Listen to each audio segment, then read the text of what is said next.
Yes, welcome to another episode of Yawa of the Day. My name is Sheldon, A.k.a. A.k.a. Dura, A.k.a. Yawa tripping my Boston analytics boss, my nigga boss, cytoplasm nucleus, alacritis, mitochondria. Now on this episode of Yawa of the Day, yeah, caught Nigeria, Burna Boy. I know you people have been waiting for this Yawa of the Day. Burna Boy. Say I have to focus here no pay. If people they follow girls with them, but us check like ironing board no. Wahala for who know like big buttons. Anyway, I'm not small buttons to be nice. Yes, if you have small buttons, it is good. Big buttons too is good. But Burna Boy, I think for a day ago or 2 days ago, this lady popped up on social media, Instagram, Joe something, Jopearl who said, yeah, Jopearl. Hey! So apparently, Burna, I see that Steph London day on, Burna Boy is going out with Steph London, that UK artist. Say, Burna will dream so hanum.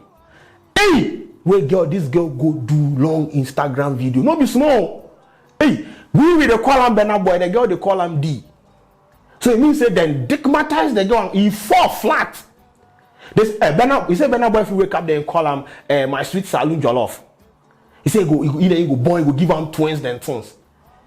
Hey, say now Burna just they play plus some. So it be like Burna left. It be like Burna get some alacrities of the conundrum where Burna left. Now the girl verse say now the bab why Burna go can't waste in time. Like she has been an underground side chick for so long. Right now he thank I'm say operator. She know they understand. Why Burna Boy go suppressing feelings for the underground side chick? The BR not shahodum. You posting in Burna Boy posting stuff London. Not just say Jopearl never toss in there. Burna Boy person be posting. But when Burna Boy wants to do the alacrities, then you can't call him sweet saloon jollof. So they go challenge Instagram he talk. Kind of like awkwardly laugh and just kiss or whatever. Like it was, I can't even explain how magical all that felt. Seriously, guys. Anyway, so Nigeria, I was only in Nigeria for about 2 weeks. I left Nigeria, came back to London.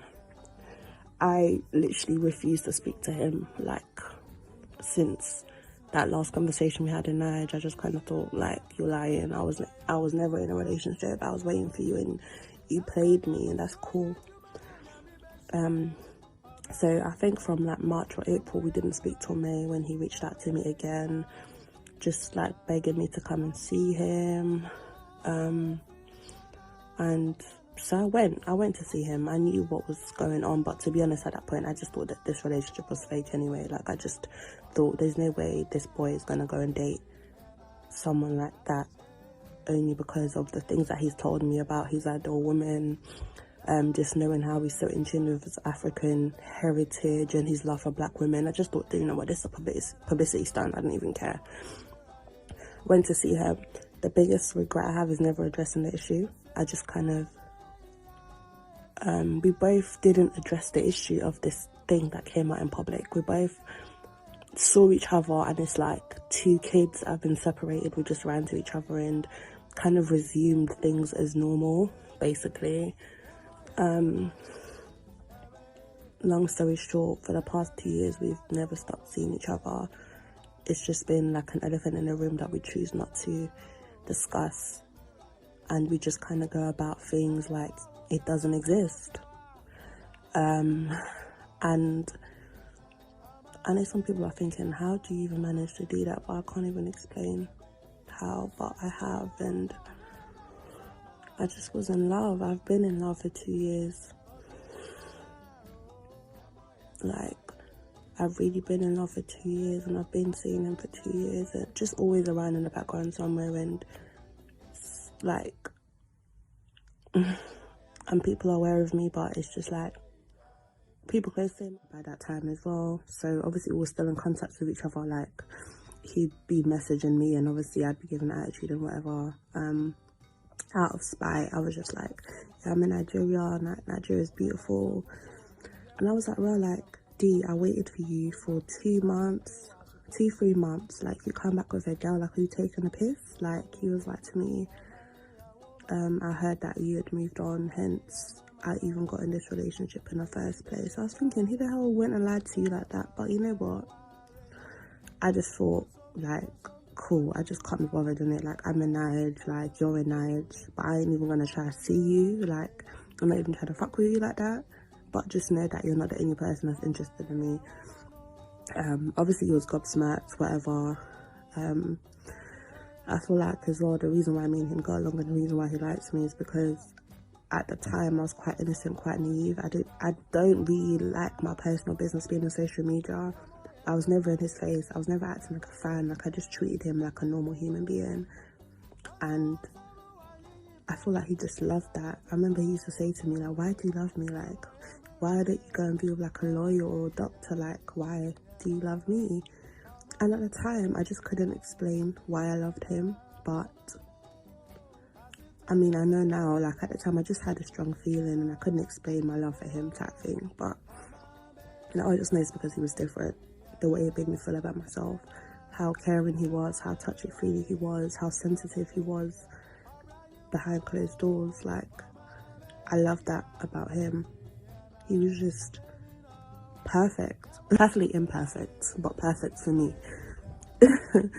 To the point where people around him were very cautious of me, and you know, they were just thinking like, well, like, where's this girl coming from? Like, how come you guys have gotten so close so quickly? You guys are always together. Like, she's always at your shows. You're going here, she's there with you. Like, what is it about this girl?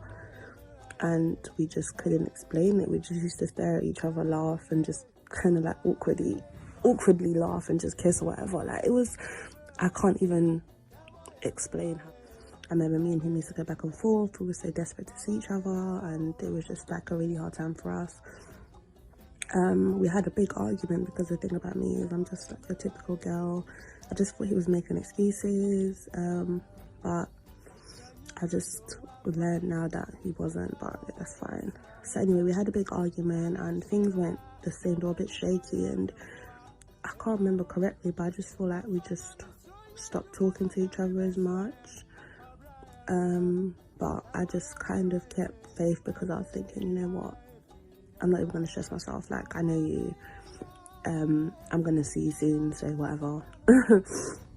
So, I think it was January, end of January, I go on social media, boom, I see Burna Boy is in a relationship with so-and-so, as in, I've never cried so hard in my life. Like, it felt like my heart was ripped out my chest.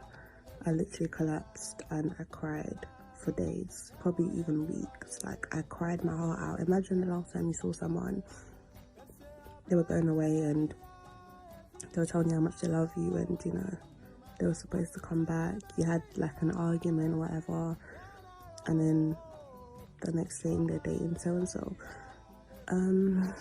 I feel like the thing that hurt me the most about that as well is when I first met him, he always used to emphasize on how much he just loved black women, African women. He makes me feel so good to the point, I cut my hair recently, I didn't even wear makeup to go see him. He loves my short hair. He's always just telling me how beautiful I am. He just really helped boost my self-confidence in ways I didn't even think were possible. And I just love that about him. He just saw me for me, and he just loved me naturally, and I just have never had that before. So it's just, anyway, so yeah, I found out he was in a relationship with so-and-so. Crushed me, completely crushed me. So I mean, I wasn't really gonna sit around as well. I flew out. I went to Nigeria in March. Obviously I think he was back in Nigeria by that time as well. Obviously Christmas season is quite busy, so he had a lot of shows to do and stuff. So I remember the last night I saw him before he left, I was crying. He wiped the tears off my face, and he just told me how he loved me and then that he'll be back. So I was happy with that. I had like a bit of sweet feeling and my heart sunk because I just kind of knew that from that moment on things wouldn't be the same. I don't know why I thought that, but I did. But I just said, you know what, it's cool, whatever God wants done, so it will be. So he went back to Nigeria, and I think I just kind of move back home type thing.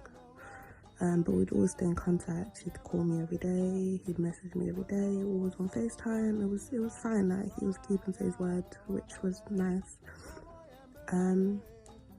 But randomly, I couldn't get in contact with him.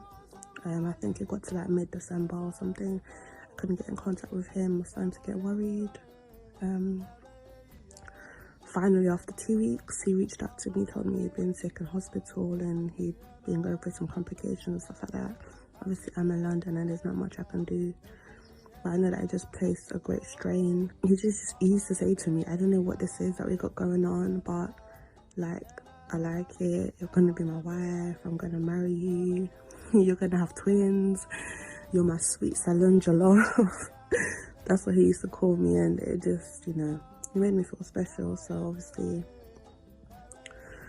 he was just reinforcing all of that. But anyway, things from that December on were just a bit weird.